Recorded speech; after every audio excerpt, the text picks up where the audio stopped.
We're living through a time of creeping tyranny. I would almost call it progressive tyranny.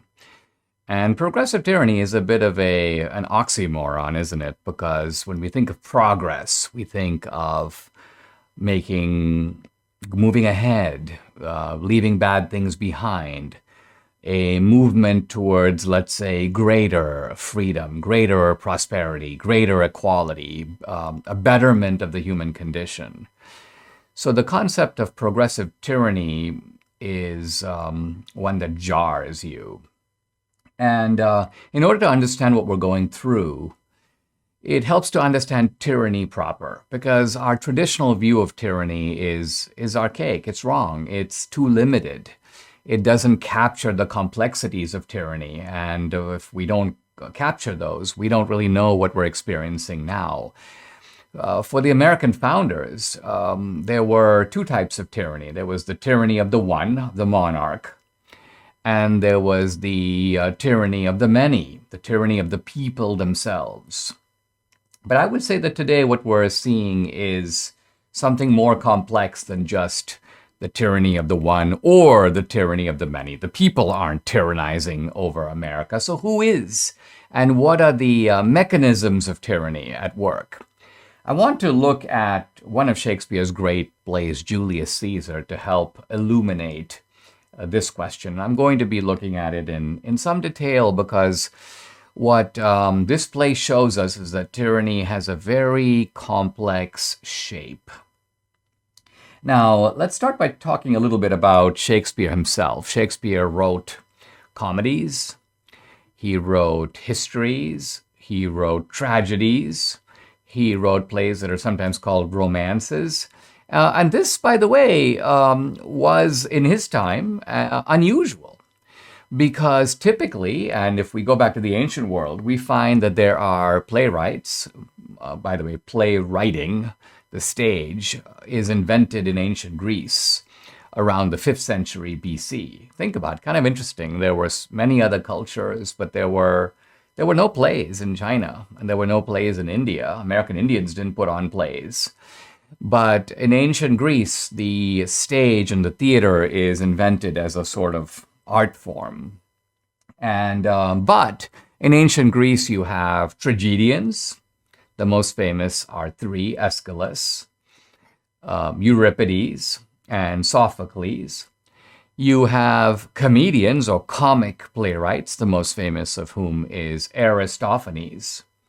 But the comic playwrights write comedies, and the tragic playwrights write tragedies, and there's no sort of, you may say, mixing of the genres.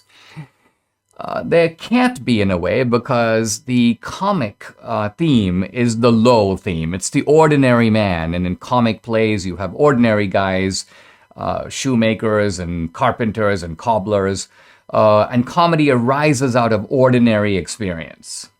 By contrast, tragedy is kind of a higher form. It's a higher form in that it deals with higher people. It deals with elevated souls. It deals with aristocrats and kings and warriors and princes.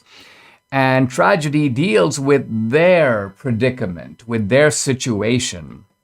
Now, the great philosopher Aristotle, who was a lot more than a philosopher, he was a biologist, and he was also a literary critic.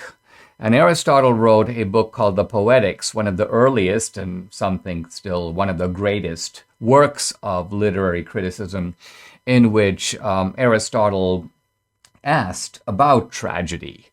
And supplied a kind of model for tragedy, which is interesting to think about in the context of Shakespeare. So here are some of the key ingredients of tragedy according to Aristotle. Number one, a tragedy is written in the kind of grand or elevated style. It has to deal with, in other words, a grand individual, a noble person of some sort.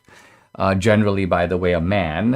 There are, at least not in Shakespeare, and certainly not in ancient Greece, any tragedies in which the main character is a woman.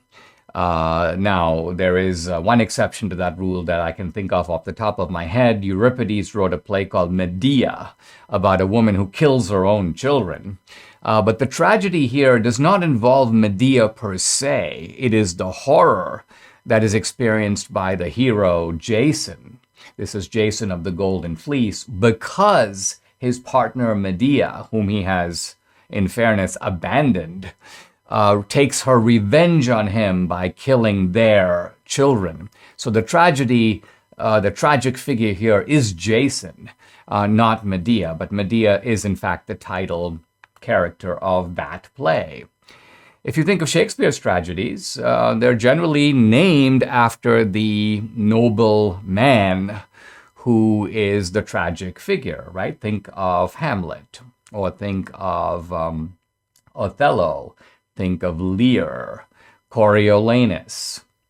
And in some ways, although we're going to see how Shakespeare's tragedies are a little different, think of Julius Caesar. Continuing with Aristotle, you have the great man, you have the high elevated style, and this great man is in some way experiences a tremendous reversal, a fall from grace, a collapsing of his condition. He suddenly finds himself destroyed or close to being destroyed. And why?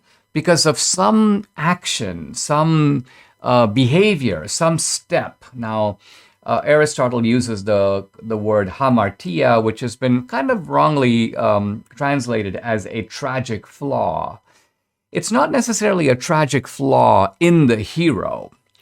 There may be a tragic flaw. There is in some cases. Arguably, it's Othello's jealousy is his tragic flaw. Arguably, with Hamlet, it's his kind of intellectual inaction, his indecisiveness that is his tragic flaw. With King Lear, it's his kind of foolish desire to want to be praised by his own children, to extract, if you will, from them promises of love.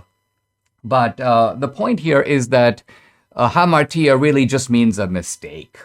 And the mistake could be a mistake that is caused not just by a bad decision, it is a bad decision, by the leading character, but there could be a whole set of circumstances in the society, in the values of the surrounding culture, that cause this disastrous choice to be made, this fork in the road, taking the wrong road, so to speak.